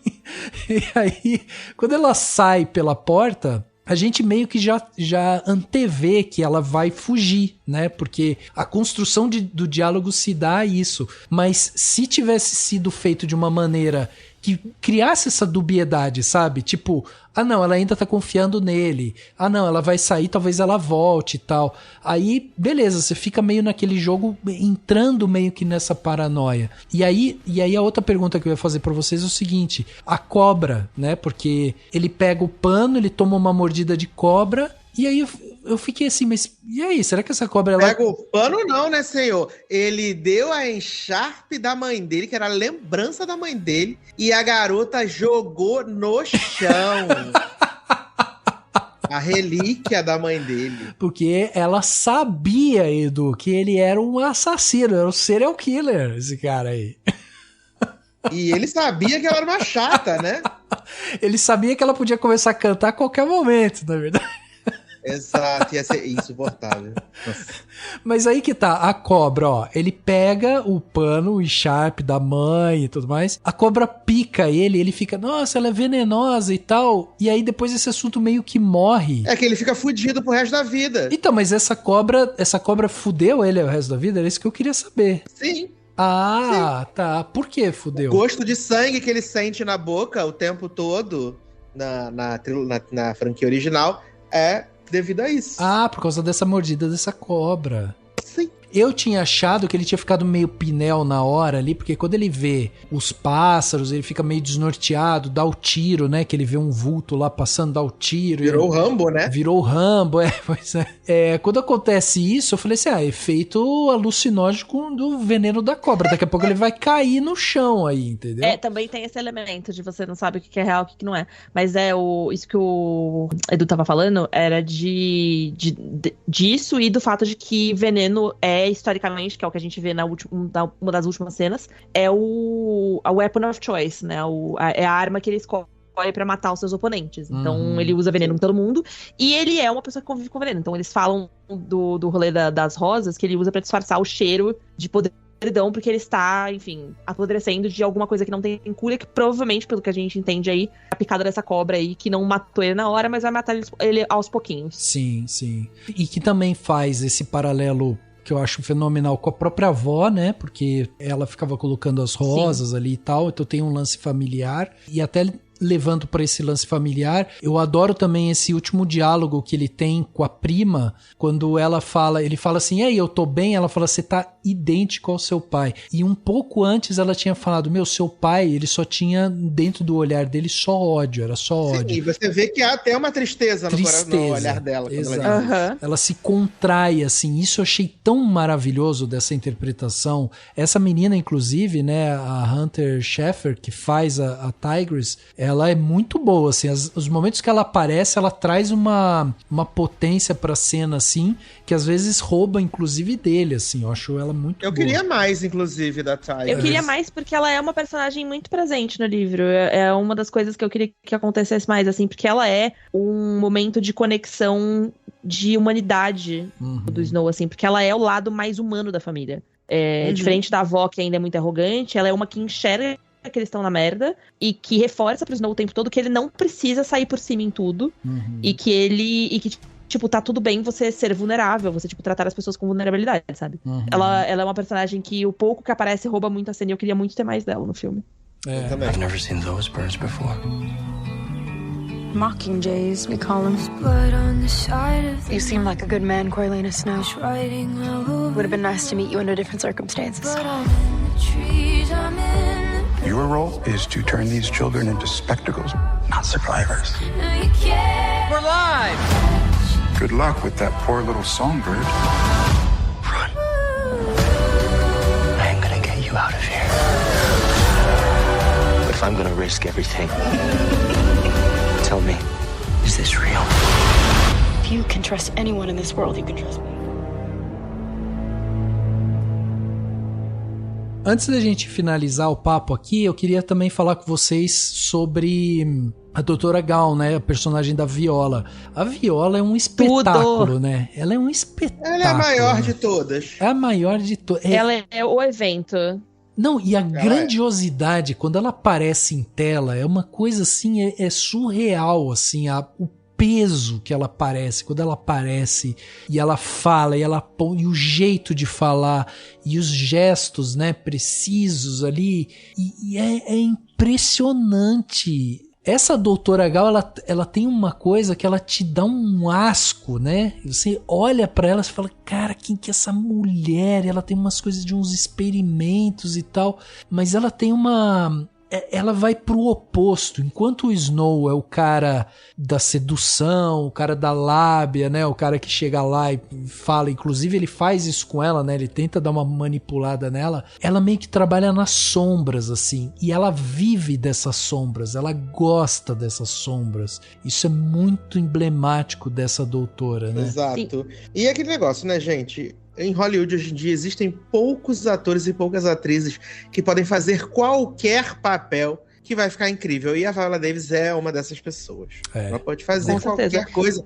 Porque, se a gente for pensar, essa personagem, se a gente pega uma outra atriz, tinha tudo pra ficar caricata e galhofa. E você não acreditar em absolutamente nada do que ela dissesse. Mas a Viola Davis, ela tem tanta profundidade de atuação que ela traz camadas pra essa personagem e deixa essa personagem, que é uma personagem que te causa medo, porque ao mesmo tempo que ela parece ser insana, ela é muito ciente de como ela tá fazendo e do que ela tá fazendo. Exato. Eu acho que ela é o contraponto também, ela é o outro lado do que torna os jogos o que os jogos são, porque ela é quem tá tentando trazer inovação pros jogos, mas ela tá trazendo a inovação do terror. Então ela é o aspecto tecnológico do avanço da capital, que está ali a serviço do entretenimento e desse entretenimento de horror, que é você entender, ela entende a necessidade de você fazer os tributos sofrerem, mas de você fazer os tributos sofrerem de formas diferenciadas. Exato. Só você colocar eles ali pra, tipo, pega cada um uma arma e se mata, não tem o mesmo impacto que você soltar um monte de cobra venenosa no meio da arena e ver o que acontece. Ela tem esse elemento caótico, que é o que a gente vê lá na frente com a galera que manipula os jogos, falando, vou meter aqui um enxame de abelhas, vou meter aqui um incêndio no meio dessa área aqui porque ela tá indo muito longe. Então ela é a primeira visionária de perceber que você precisa manipular a arena para movimentar o jogo e gerar entretenimento. E a combinação dela com essa visão do Snow de o entretenimento por si só não é nada se você não tiver bons personagens, é o que torna o futuro desses jogos tão brilhante. Sim. Né? O que faz com que as pessoas assistam, o que faz com que as pessoas, mais do que assistir, consumam, né? Porque os Jogos Vorazes, a capital, o Panem, nada mais é do que uma gigantesca alegoria de consumo, né? Sim, sim. Não, e não à toa, o próprio Snow, quando vira presidente, e a gente vai ver ele lá na frente, ele vai buscar alguém pra ter um pouco desse papel de fazer essa dupla com ele mesmo, né? Como a Doutora Gao fez. Então, a gente tem depois a figura lá daquele personagem do Philip Seymour Hoffman, né? Que é o Plutarch, que é o cara que ele é mais um marqueteiro, né? O cara que quer, tipo, vai trazer os números, o que ele tem que fazer ali e tal. Ele vai trazer um pouco mais disso. E aí o Snow, tipo, funciona com ele, assim, mas eles viram e mexem, eles têm umas rusguinhas, né? Porque a Doutora Gao, ela tem uma coisa mais sádica que o Snow adora, né? Também. Sim, totalmente. Porque eu acho que eles se comunicam nesse sadismo, assim, né? E nesse sadismo como um elemento prático, porque eu acho que na visão da Doutora Gao, não tem a ver com você ser sádico só por ser sádico. É você ser sádico por um propósito. Exato. E na visão do Snow também. Exato. Os dois, eles se encontram nesse meio de caminho de tipo, eu não tô aqui como um vilão, eu tô aqui como um cientista. Uhum. Ela é uma cientista e o Snow, de uma certa forma, é um cientista social, ele é um antropólogo, sabe? Ele vê as pessoas e os jogos e todo esse mecanismo da capital e como o Panem funciona como assim, uma grande máquina de possibilidades, desde que você saiba manipular as pessoas direito. E a gente tem um outro personagem aqui, né, que também entregue para um outro grande ator, né, o Peter Dinklage, que é o Highbutton, que é esse professor ali, né, dessa universidade ali, enfim. E aqui é interessante porque ele é um cara amargurado, porque ele é arrependido, né, dele ter feito parte da criação dos jogos e tal. Eu confesso também que eu queria ter um pouco mais desse personagem, sabe? Porque teve alguns momentos, quando ele começou, né, a demonstrar, assim, que ele queria prejudicar o Snow e tal, que tinha momentos ali que eu ficava até meio confuso, sabe? Eu ficava, caraca, por que ele não tá gostando tanto?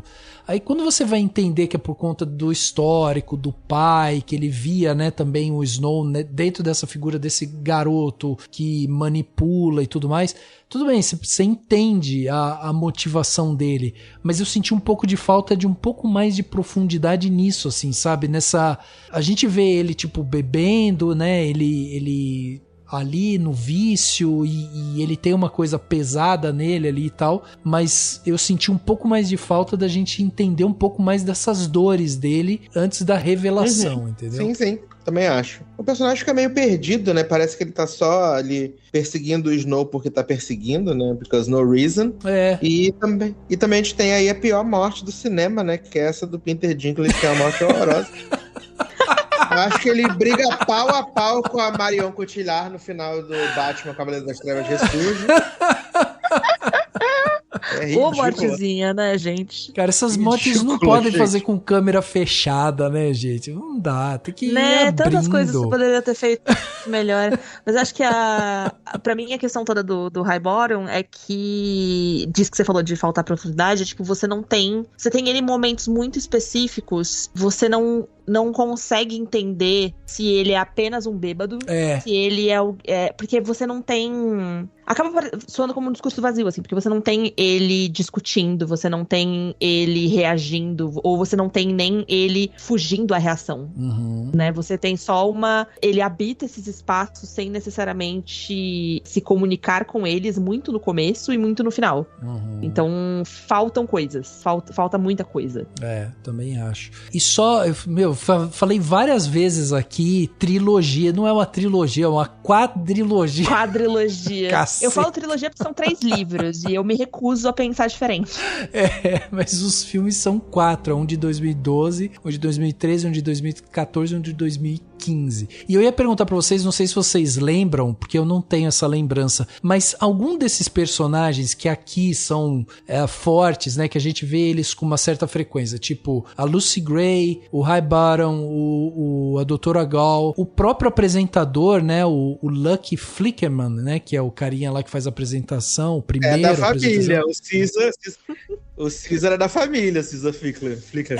Então, era isso que eu perguntasse, mas além desse, tem algum outro, assim, Só Tigris. Então, nesses 4 filmes, eles fazem alguma menção a esses personagens de alguma maneira? Vocês lembram disso? Acho que não, né? Não, a única menção que a gente tem é do Plutarch, porque o Plutarch, ele Exato. é filho desse presidente que tava na época do primeiro presidente. Ele é filho não, mas assim, né, descendente desse primeiro presidente de Panem. Sim, até porque a Suzanne Collins escreveu esse livro depois, né, da trilogia, então... Ah, tá. Sim, bem depois. Entendi. Ficaria difícil. E eu acho que faz muito sentido você não ter essas menções, porque bem ou mal, assim, Aki é um futuro relativamente distante, Sim, né? Porra, são 60 sim. anos de diferença entre um negócio e outro. E porque eu acho que esses personagens da capital, eles são muito descartáveis, sabe? Você tem nomes de família e tal, mas assim, as pessoas em si, elas não querem dizer muita coisa. Uhum. A pessoa que tem impacto pra gente ali, real, assim, tirando, sei lá, o cara que apresenta, que é uma pessoa que, né, icônica, que a gente tá vendo o tempo todo, o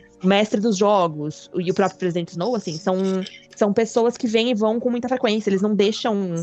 Eles são todos descartáveis, né? A capital, ela é feita da descartabilidade das pessoas. Então, pra mim, faz muito sentido que você não tenha essa menção. Eu acho que essas ligações, elas se fazem de maneiras mais sutis, assim. Eu acho que é o fato de Lucy Gray ser do Distrito 12, Uhum. é o fato de você ver, por exemplo, no filme, a música do Hanging Tree acontecendo. Sim. Então, você tem essas pequenas pílulas de Até o lance conexão do Mockingbird, do Katniss, né, que eles falam. Eu acho maravilhoso. Você vê a história acontecendo, mas você não precisa que a história se mencione pra você saber que ela faz parte, saca? Sim, sim. Exatamente. Até esse lance da Katniss é tão emblemático também, né, Lari? Porque tem um momento lá que ele fala, ela explica, né, que são essas batatas e tal, tipo, uma coisa que, tipo, alimenta as pessoas, mas ela vem do pântano, né,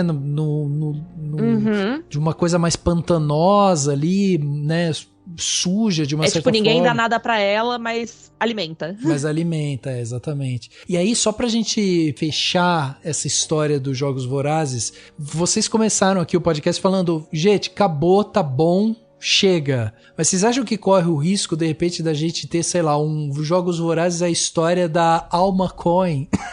Não. Nossa, pelo amor de Deus, ninguém quer ler. Ninguém quer ler isso. Porque, assim, com esse filme, lógico que as pessoas, tipo, sempre vai ter, ainda mais porque é um filme que tá trazendo uma certa lucratividade e tal, sempre pode ter aqueles desdobramentos de tipo, pô, vamos contar a história do Distrito 8, que tem um cara que lutou lá, não sei o que, sempre pode existir essas variações e tal, mas dessa linha central, a gente tem aqui uma história bem contada, porque o Presidente Snow era a figura emblemática, né, o grande ditador de Panem que a gente conheceu nos 4 filmes e tal, e aí a gente tinha a Katniss, que era essa heroína, rebelde e tal. Então a gente já tem 2 personagens super fortes aí, e agora a gente tem a história desse cara, de um filme muito bem contado, assim, lógico, não é um filme, nossa, perfeito e tudo mais, mas é um filme muito redondinho, assim, e é isso, né, dessa linha central, acho que temos um bom fechamento, ou enfim, um bom começo, né, pra quem quiser começar vendo por esse filme, né? Ele é um filme interessante, né? Eu acho ele longo, eu falei já. Mas, tipo, eu acabei de ver e aí, tipo, nos dias seguintes eu fui reassistir a franquia, né? Porque me remeteu a uma coisa muito boa, né? É uma franquia que eu gosto muito. Voltar a Panem, achei que foi interessante revisitar, assim, sabe? Achei que, diferente de uma certa franquia, de uma certa transfóbica, né? Fez um sentido ter esse prelúdio, e esse prelúdio funciona ali dentro do que se propõe, né? Diferente da franquia da transfóbica, que começaram a inventar moda e aí eles não sabem o que fazer com a história, né? Eu acho que a questão toda é que você não tá explorando uma coisa só por explorá-la. Saca? Você não tá tipo, eu tenho aqui esse universo cheio de possibilidades. Porque se fosse assim, gente, ela podia, sei lá, escrever um livro sobre os Jogos Vorazes do Haymitch, por exemplo. Leria, porque é uma coisa que não é mencionada de forma nenhuma, assim, nos livros. E pra mim, causa uma certa curiosidade porque eu gosto muito desse personagem. Mas assim, se é pra você fazer só por fazer, é ir diretamente contra a mensagem que ela própria tá pregando nos livros. Que é tipo, não faz sentido você fazer entretenimento em cima de sofrimento, sabe? E aí você vira só, sei lá, war porn, sabe? Vira tipo um negócio que você tá só ganhando dinheiro em cima de uma coisa que é tipo puro fetiche de violência. Exatamente. Nossa, como você brilhou, Larissa. Não passe mais frio, pois coberta de razão. Coberta de razão. E olha aí, você deu uma ideia boa aí pra Lionsgate, hein? A gente quer saber como o Haymitch ficou traumatizado nos jogos dele, hein? Exato, me mostra aí.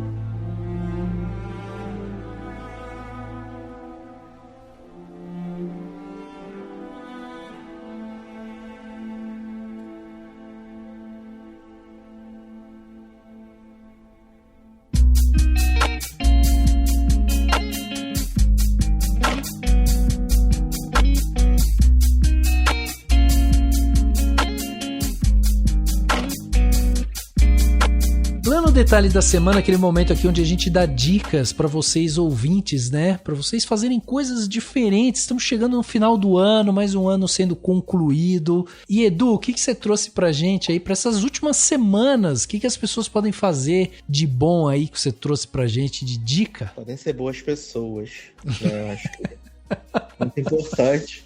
Natal tá chegando, né? Comece não sendo um cuzão. Muito importante. Mas eu vou trazer aqui um plano de detalhe no ritmo natalino, né? Já estamos aí, né? Valeu, Natalina! São dois no... Na verdade, eu vou trazer 3 planos de detalhe, Rafael Quelucci. Vamos lá. 2 são natalinos e um não é, tá? Então vou começar com os natalinos. O primeiro é um filme que chegou agora no Prime Video, né? Eu assisti ele quando ele caiu do caminhão da mudança, né? Então vi ele antes. E aí muitos amigos ficaram me perguntando, onde tem esse filme, onde tem esse filme? Eu falei assim, gente, naquela loja ali que você sabe onde é, aquela loja especial. Mas agora ele tá disponível no Prime Video, né? E o filme se chama Xmas, né? É X e o Mas de Christmas, né? Então é Xmas. Nesse filme a gente tem a Leighton Meester, a nossa Blair, de Gossip Girl. E temos o Robbie Amell, que é o primo mais sem talento do Stephen Amell, que também é um sem talento. E nesse filme, o que acontece? Eles tiveram um relacionamento durante alguns anos, ficaram noivos, mas por algum motivo esse relacionamento acabou. E ele trabalha na área de desenvolvimento de games e tal. E ele não vai conseguir voltar para casa para poder passar o Natal com a família. Só que aí ele decide ir. E quando ele chega lá, ele vê que a ex-noiva tá passando o Natal com a família dele. E toda a família dele prefere muito mais ela do que ele. Então eles vão ficar nessa briguinha, né? Ele tentando provar que, na verdade, ele precisa ser amado, que ele merece o amor da família, tentando mostrar que ela não é tão boa assim, ao mesmo tempo que, obviamente, né, faíscas vão se acender e eles vão aí, né, quem sabe, engatar um romance de volta, né? É a típica comédia romântica de Natal. Entendi. E tem ali o casal que tá brigado, porque a comédia de Natal, eu tava até falando no trabalho hoje, geralmente homem ou mulher muito bem sucedida que odeia o Natal e vai pra um resort, pra uma ilha, pra algum lugar e conhece uma pessoa que é apaixonada por Natal, ou uma pousada onde as pessoas amam Natal, né? E tem essas coisas. E aí, no caso, esse aqui são um ex-casal que é obrigado a viver junto na experiência do Natal, um tentando provar que é melhor que o outro pra família, né? Mas é bem gostosinha, tá? Legal. Bem gostosinho de ver. Tem 1h30, se eu não me engano, esse filme. É uma delícia. Tá. E ele tá no Prime Video. Mas vamos ter links aqui, Edu. Verdade. E aí o outro de Natal também é da Apple TV Plus, né? Um especial de Natal da Hannah Waddingham, né? A Hannah Waddingham, que é a Rebecca de Ted Lasso, né? Ela é atriz de musicais, né? Da Broadway, do West End. E ela tá fazendo esse especial de Natal, onde ela vai cantar, obviamente, canções natalinas, né? E tem, assim, muitas participações especiais do elenco de Ted Lasso e de outros atores, né? Tem o Leslie Odom Jr., tem o Luke Evans, aparecem para poder cantar junto com ela. É o elenco de Ted Lasso, e ela vai cantar as canções de Natal, né? Run, Rudolph, Run, Oh Holy Night, várias coisas assim. Um especial curtinho, 44 minutos, mas assim, ó, must see, né? Até porque a Hannah Waddingham, ela é rainha do carisma, assim, ela é muito carismática, e o tanto que eu amei esse especial, gente, não tá no gibi, tá? O nome do especial é Hannah Waddingham Home for Christmas, tá? Esse tá na Apple TV Plus. E meu último plano de detalhe é para os amantes da velocidade. Quem gosta de velocidade, né? Quem gosta de Fórmula 1, tem um documentário no Star Plus chamado Brown GP, a história impossível da Fórmula 1. Ah, legal. Ele é apresentado pelo Keanu Reeves, né? Ele faz as entrevistas e ele vai contar toda a história da Brown GP, que foi uma equipe que surgiu no final de 2008 e se tornou campeã mundial em 2009. No seu primeiro ano, ela se tornou campeã mundial, tanto de construtores quanto de pilotos. E aí eles vão contando como surgiu essa equipe, do que ela surgiu, vão mostrando os GPs, um após o outro. E aí você tem várias participações especiais da galera que está envolvida nesse universo da Fórmula 1, né? O Bernie Eccleston, tem o Rubinho Barrichello, tem Felipe Massa, tem Jenson Button, tem o Christian Horner. Toda a galera que esteve envolvida na Fórmula 1 e ainda está envolvida na Fórmula 1 faz parte desse documentário, né? Um documentário em 4 episódios. E eu digo que ele é tudo que o Drive to Survivor queria ser. Verdade. Esse documentário da Brown GP, ele é. Sim, ele é muito melhor do que o Drive to Survivor. Muito melhor. E são episódios, Edu, ou é um só? São 4 episódios de 1 hora. Tá. 4 episódios de 1 hora, todos comandados aí pelo Keanu Reeves, né? Que além de apresentador e entrevistador, ele também é o produtor executivo da série. Lógico. Então, é uma gratíssima surpresa. Eu fiquei muito feliz, né? E pra mim, que sou um grande amante da Fórmula 1, então foi muito bom assistir esse documentário, relembrar quanto a temporada de 2009 foi boa pra Fórmula 1. E eles lembram, né, que em 2009 teve uma crise que as equipes ameaçaram abandonar o campeonato e criar um outro campeonato. Ele conta várias histórias e foi uma grata surpresa, assim. Fiquei bem feliz de poder assistir, né? Brown GP, uma história impossível da Fórmula 1. Muito bom, tá aí, então, tudo anotado. Lembrando você, ouvinte, né, que assim como eu falei no começo, vamos ter tudo o que a gente tá falando aqui vai estar listado e com links no nosso post aqui do podcast ou na descrição do episódio. Então, se você não pegou alguma coisa, vai na descrição desse episódio, lá no final vai estar tudo listadinho, que cada um falou e tal. É só você ir lá e clicar, você já vai ser direcionado exatamente porque a gente está falando aqui. Lari, você, finalmente esse ano, Lari, vamos ouvir uma dica sua. Era o que faltava para terminar bem o ano, Lari. 1, 2, 3. Não é, gente. Eu vou primeiro indicar um livro que foi das 3 leituras que eu fiz esse ano, foi o meu livro preferido. Eu li ele em março, se não me engano, e eu ainda tô lutando pra superá-lo, porque é um livro muito, muito bom, que chama Mar Sem Estrelas, da Erin Morgenstern. Aqui no Brasil foi lançado pela Morro Branco. Se não me engano, a tradução acho que é da Zara Seferino. Eu tô tirando essa informação do cu aqui. Mas é um livro muito, muito legal que conta a história de um menino que descobre uma porta mágica que leva pra um mundo subterrâneo. Esse mundo subterrâneo tem uma biblioteca infinita de conhecimento e vai conectá-lo a histórias do passado, presente e futuro pra proteger o Mar Sem Estrelas, que é esse mundo que existe sob o mundo e que tá correndo grave perigo. É muito difícil de explicar essa história, mas é maravilhosa pra quem ama histórias, pra quem é apaixonado por livros, pra quem é apaixonado por mistérios e pra quem gosta de fantasias num estilo meio Neil Gaiman, assim. Tem um toque de lugar nenhum, tem um toque de oceano no fim do caminho, tem um toque de, enfim, maravilhosidade. É um romance muito, muito fabuloso que vai mexer muito com quem lê. Eu tô até hoje impactada. Eu mal terminei de ler, eu já queria começar ele de novo. Nossa! Porque foi muito difícil chegar no final. Que legal. Minha segunda indicação vai ser uma série da Netflix, que foi lançada, acho que no mês passado, chamada Corpus. Pra quem curtiu Dark, né, e gosta de viagens no tempo e de uns plot meio bizarro, com uns ciclos paradoxais, é um prato cheio. Vai contar a história de um mesmo corpo sendo encontrado em 4 épocas diferentes, em 1890, 1940, 2023 e 2053. E como esses corpos todos e essas investigações todas se conectam a um culto que gira em torno aí de um determinado personagem que cria um ciclo sem começo e sem fim. Um inferno! Um inferno. Eu tive que assistir 2 vezes pra entender direitinho. Assim, ele é menos complicado do que Dark, por exemplo. É uma versão mais simplificada, porque tem timelines mais bem delimitadas. Tá. Mas eu achei muito legal. Tem de tudo, assim.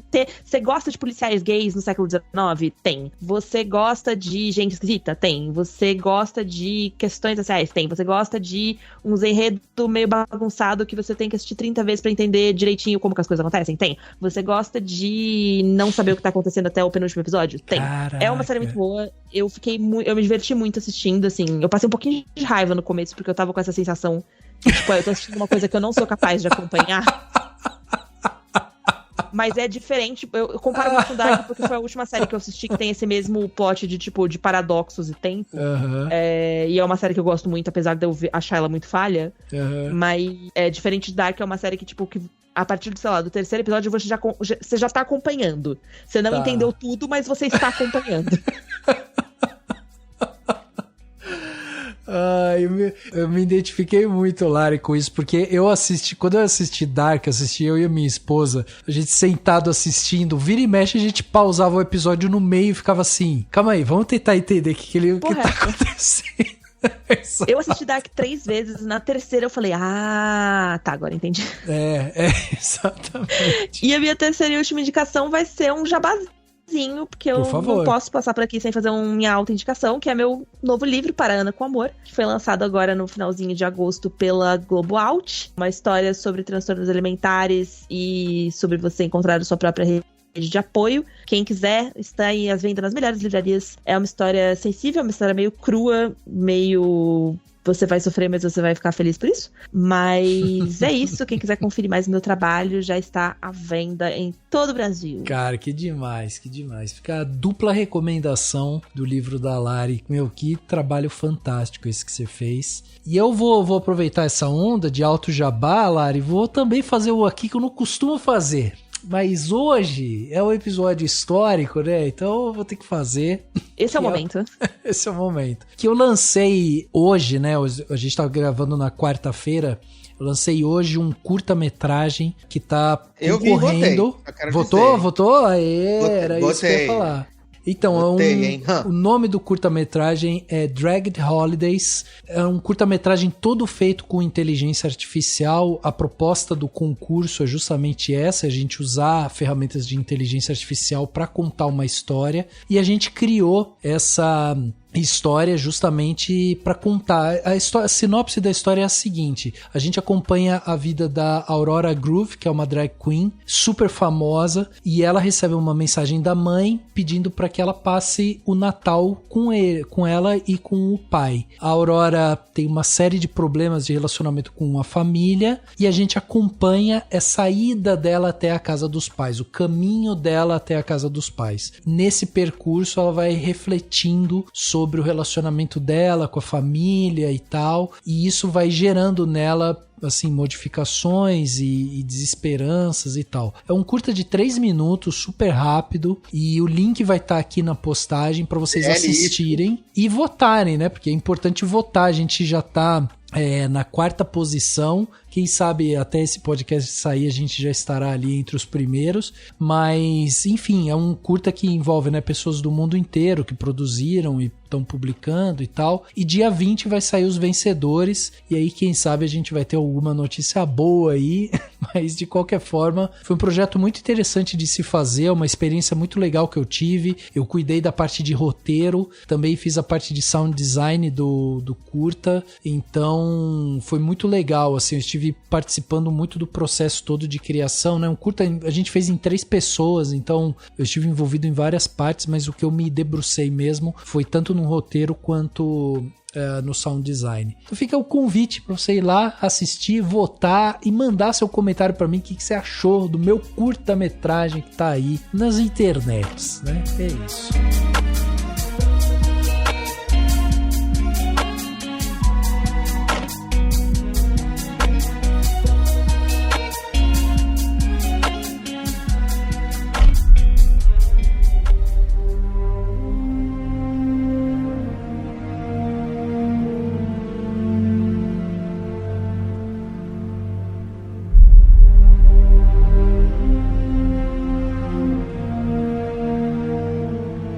Isso, gente, chegando aqui no final do podcast Cinemação 536, um papo super legal que a gente teve aqui sobre Jogos Vorazes, esse filme que chegou e, assim, tá fazendo, né, um barulho, as pessoas estão gostando, Jogos Vorazes, a cantiga dos pássaros e das serpentes. Que papo legal que a gente teve, como eu falei, a gente não podia fazer esse papo aqui sem Edu, sem Lari, trazer essa tradição, não é mesmo? É isso que o Snow fala também, que a eficiência é admirável, mas uma coisa é mais valiosa: a tradição, a história, o simbolismo de cada elemento da arena. Aqui eu trocaria arena por podcast. É sobre isso. Muito obrigada, Rafa, por ter atendido ao meu pedido tão sutil. Eu que só fiz assim, né?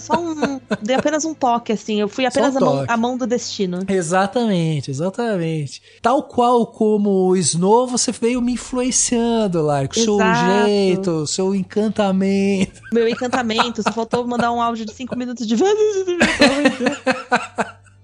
Lari, muito obrigado pela sua volta aqui. Eu prometo pra você que 2024 você vai voltar aqui com mais frequência. Quero também que você deixe aí redes sociais, sites, como que a galera faz pra acompanhar os seus trabalhos, as coisas que você tá envolvida e te acompanhar também, né, na internet. Gente, se vocês quiserem conferir meu trabalho, meus livros e tal, podem acessar meu site no larissaciriani.com.br. Eu também tô vira e mexe postando coisinhas no Instagram, no @LarissaCiriani. Ciriani se escreve com S no começo e I no final. Se você não tiver amor à própria vida e quiser, né, o chorume que eu produzo no Twitter, eu também com o mesmo @ no Larissa Ciriani.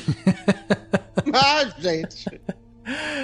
Muito bom, muito bom. Nada de bom sai do Twitter, gente. Nada. Normal. Eduzinho, obrigado também pela sua presença. Mais um ano que a gente conseguiu estar junto aqui gravando, né? Um ano histórico também pro Cinemação. Muito bom ter você aqui junto como parceiro, sempre de prontidão aqui pra bater um papo com a gente. E também deixa os convites aí, Edu. Como é que ficou a história do Logado? Vamos ter temporada nova? Acabou de vez? Como é que ficou esse lance todo e suas redes sociais? Então, Rafa, sempre um prazer estar aqui, né? Sigo repetindo que Rafa manda, não diz nem a pauta, já topei, já aceitei, já vim, né? Até o dia que for um programa sobre cinema iraniano, e aí estarei em apuros, mas eu tô aí. Pau pra toda a obra, né, menina? Então, só chamar que eu apareço, mantendo minha belíssima coluna, coroa de maior número de participações no Cinemação. É isso, né? Seguimos invictos aí mais um ano. O ano acabou, não tem como ninguém me passar. Boa noite a todos. E em 2024 estarei aí mantendo meu recorde, né? Temos programas que estão no meu contrato, que eu sou obrigado a participar, entendeu? Então, exato. Sabe como é que é. Logado estará de volta em 2024, né? Tivemos aí o anúncio da renovação, depois de muita espera. Teremos uma nova temporada. Renovação do pacto. Renovação do pacto, exatamente. Graças ao patrocínio milionário, Lari. Você não tá sabendo. Quem sabe um dia eu recebo, tomo posse dessa palavra. Mas então, Logadinho vai continuar aí, mas, como eu disse, a gente tem mais 3 programas, né? Se você estiver ouvindo Cinemação no dia de lançamento, na sexta-feira, a gente tem mais 3 programas aí até o final do ano. O desse domingo e o do próximo domingo com pauta quente. E aí o último domingo do ano, que no caso não vai ser domingo, porque domingo é 24 de dezembro, né? Ninguém vai ouvir o programa com um peru no forno. Então, vai ser antes. Né? E é aquela retrospectiva que a gente dá um geralzão, assim, em tudo do universo da cultura pop. E aí a gente entra de férias, né? Mas teremos novidades aí durante esse período de férias. As pessoas não ficarão sozinhas, não ficarão abandonadas, né? Até pra manter o público também, que não sou trouxa nem nada, né? Tipo a gente aqui que não publica nada. Eu esqueci de falar também da volta do Quarta Parede, né, gente? Porque a gente fez nosso comeback aqui depois de 1 ano paradas. É verdade. Então, se vocês não conhecem o Quarta Parede, que é o podcast que eu levo junto com a Ana Lívia, que também já esteve aqui várias vezes no Cinemação. A gente tem um podcast sobre análise de personagens no cinema e na literatura. O Quarta Parede está de volta com o arco Piores Livros, basicamente, né? Que a gente tá lendo livros tipo After. Não, After é uma tristeza, né, amiga? Que é isso? Gente, mas é porque é isso. Eu cheguei a essa conclusão, eu já tinha chegado a essa conclusão antes, assim, mas o fio que une eu e a Ana é poder odiar coisas em conjunto, assim. A gente basicamente só se comunica quando é pra falar mal das coisas. Então, se a gente perder essa conexão, a gente vai deixar de ser amiga. Então é isso, a gente precisa do Quarta Parede pra continuar a amizade. E se vocês quiserem sofrer com a gente, tipo, coisas que eu li pra que vocês não tenham que ler, cola lá no Quarta Parede. Essa semana vai ter episódio novo. Quando vocês estiverem escutando isso aqui, já vai ter saído, que vai sair amanhã, na quinta-feira, sobre um dos piores livros que eu já li em toda a minha vida. E esse é todo o spoiler que eu vou dar. Então ouçam Quarta Parede. Nossa, só coisa ruim, gente. Só sofrimento. Eu não li os livros, mas vi os filmes, né, amiga? Então, vou te falar, amigo, esse livro dessa semana, ele faz After parecer um filme bom. Ixi, mãe. É tudo que eu vou meu dizer. pai, sinceramente, Vitor, vou atento ali, vou ouvir esse podcast pra saber qual é esse livro. Mas aí é isso, gente. Então, Logadinho todos os domingos aí, né? Pelo menos pelos próximos 3 domingos. E depois você fica atento no Logado, que eu vou dizer o que vai acontecer aí, pra você não ficar sozinho, solitário, né? Triste na sua casa durante as férias do Logado, tá bom? Se você tiver paciência, meu Twitter é edu_sasser. E eu fico dando notas, né, para os filmes que eu tô assistindo. Tô aí na briga para ver se eu consigo chegar a 200 filmes assistidos esse ano, né? Vamos ver se vai dar tempo. Faltam 18, então vamos ver se eu consigo. E dou notas carinhosas, né? Notas de apreço. E de repúdio também. É isso. Muito bom, muito bom. Gente, muito obrigado novamente. Lembrando você, ouvinte, né, que esse daqui é o nosso penúltimo episódio de 2023. Isso significa que a gente só tem mais um episódio da semana que vem e aí a gente vai sair para as nossas merecidas férias. Então vale a pena você que tá aí ouvindo, manda seu comentário pra gente, né, sua crítica, sua análise, sua pergunta, sua sugestão para a próxima temporada também. Manda através das nossas redes sociais, sempre procurando por Cinemação ou no nosso e-mail contato@cinemação.com. E além disso, vale também muito a pena você seguir a gente no Spotify, na Apple Podcast, curtir na Deezer, se inscrever no Google Podcast ou no Castbox, para que você possa receber todos os nossos episódios assim que eles saírem. Nesse período de férias é mais importante ainda, porque a gente vai ter aí um período, né, que não como o Logado, que fica soltando episódios para manter o público, a gente dá um tempo mesmo. Pode ser que surja um episódio ou outro, pode ser, mas é uma coisa muito atípica. Mas então por isso que é importante você ir lá e manter as notificações ativas, porque assim que voltar, você já vai ser notificado e já vai poder ouvir o podcast do Cinemação assim que ele sair. E fica também o convite para você se tornar um apoiador do Cinemação com o valor de um cafezinho. Você já ajuda demais a gente aqui e ainda leva, né, presentes exclusivos do Cinemação para casa e participa do nosso grupo secreto lá no WhatsApp. O link para se tornar um apoiador vai estar aqui no post desse podcast. O podcast Cinemação 536 fica por aqui e a gente se vê no próximo.